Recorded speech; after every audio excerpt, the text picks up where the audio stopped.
Hi, hello, welcome to Shravana Health Tips. Life Spring Hospital, Kukatpalli branch, gynecologist Dr. Shailaja madam తో ఉన్నాము. Hi madam. Hi Shravani, namaste. నేను doctor Shailaja, Life Spring hospital Kukatpally branch gynaecologist. Pregnancy confirm అయిన తర్వాత pregnant women లో ఎలాంటి మార్పులు వస్తాయి madam?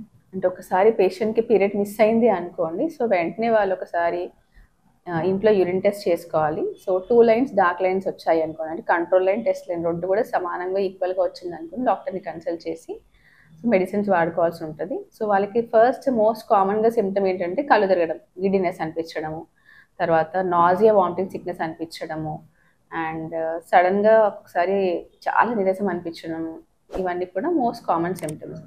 And రాను రాను అంటే బేబీ పెరిగే కొద్దీ లైక్ 7 వీక్స్ దాటాక బ్రెస్ట్ చేంజెస్, అంటే బ్రెస్ట్ నిప్పుల్ పెయిన్ రావడం, సోర్ నిప్పుల్ అంటాం, బ్రెస్ట్ ఎన్లార్జ్ అవ్వడము, తర్వాత ఇట్లాంటి సిమ్టమ్స్ అన్నీ కూడా ఉంటాయి. ప్రెగ్నెన్సీలో మార్నింగ్ సిక్నెస్ అంటే ఏంటి మేడం? సో మార్నింగ్ సిక్నెస్ అంటే కడుపులో వికారం అనిపించడము, తర్వాత బాడీ అంతా వీక్ అనిపించడము, అండ్ మార్నింగ్ చాలా బద్ధకం అనిపించడం, బాడీ అంతా కొంచెం లేజీగా అనిపించడము, అండ్ ఏం తినాలనిపించకపోవడం, ఇవన్నీ కూడా మార్నింగ్ సిక్నెస్ అని అంటాం. వీటిని సిమ్టమ్స్ అన్ని వామిటింగ్స్ అవ్వడము, ఇదంతా కూడా లైక్ మార్నింగ్ సిక్నెస్.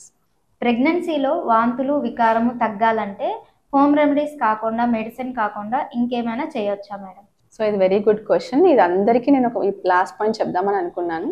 సో ఏంటి అంటే ప్రెగ్నెన్సీలో వామిటింగ్స్కి, నాజియాకి అంటే వికారంకి, ఏం తినాలనిపించట్లేదు, వామిటింగ్స్కి మెడిసిన్స్, తర్వాత ఈ రెమెడీస్, ఈ అంటే డైట్, ఇవన్నీ చేంజెస్తో పాటు she needs a very good family support. అంటే ఫస్ట్ ఒక ప్రాపర్ లైక్ హస్బెండ్ అర్థం చేసుకోవాలి. So pregnancy is a disease, ఒక జబ్బు కాదు, అది మన బాడీలో ఒక ఫిజియలాజికల్ చేంజ్.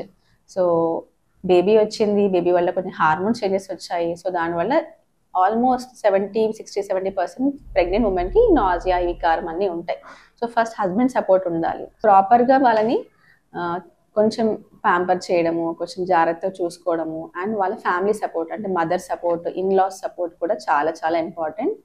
అండ్ ఒక్కొక్కసారి ఇట్లా ఎక్కువ వామిటింగ్స్ ఉన్న వాళ్ళకి ఇది చేంజ్ ద ప్లేస్, అంటే వాళ్ళ మదర్ ఇన్ లా ప్లేస్కి వెళ్ళడము, లేదా మదర్ ప్లేస్కి వెళ్ళడము, లేదా అవుట్ ఆఫ్ సిటీ కొంచెం ట్రావెల్ చేసినా కానీ ఈ సిమ్టమ్స్, ఈ క్లైమేట్ చేంజ్ వల్ల కొంచెం వాళ్ళకి కంఫర్ట్గా ఉంటుంది. ప్రెగ్నెన్సీలో ప్రొజెస్ట్రాన్ హార్మోన్ వల్ల కూడా కొంచెం బాడీ వేడిగా అనిపించడం, అంటే ఫీవరిష్గా అనిపించడం, మార్నింగ్ లేవగానే అట్లా అనిపిస్తుంది.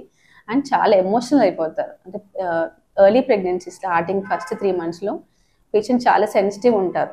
అంటే నాజియా, వామిటింగ్ వల్ల అండ్ హార్మోన్ చేంజెస్ వల్ల కూడా they are very sensitive. So బేసిక్గా she needs a good family support, emotional support కానీ ఆర్ ఫ్యామిలీ సపోర్ట్. ఇంట్లో వర్క్ పరంగా కానీ, లేదంటే వర్క్ స్టేషన్లో తను వర్కింగ్ ఉంది, like she's a working patient అనుకోండి, ఈవెన్ వర్క్ ప్లేస్లో కూడా మంచి సపోర్ట్ ఉంటే she can continue very happily. ఈ 3 months ఈజీగా గడిచిపోతుంది. మీకు ఏమైనా డౌట్స్ ఉంటే కామెంట్ రూపంలో తెలియచేయండి. Please like, share and subscribe Shravana health tips. Shravana health టిప్స్ని ఇన్స్టా అండ్ ఫేస్బుక్లో కూడా ఫాలో అవ్వండి.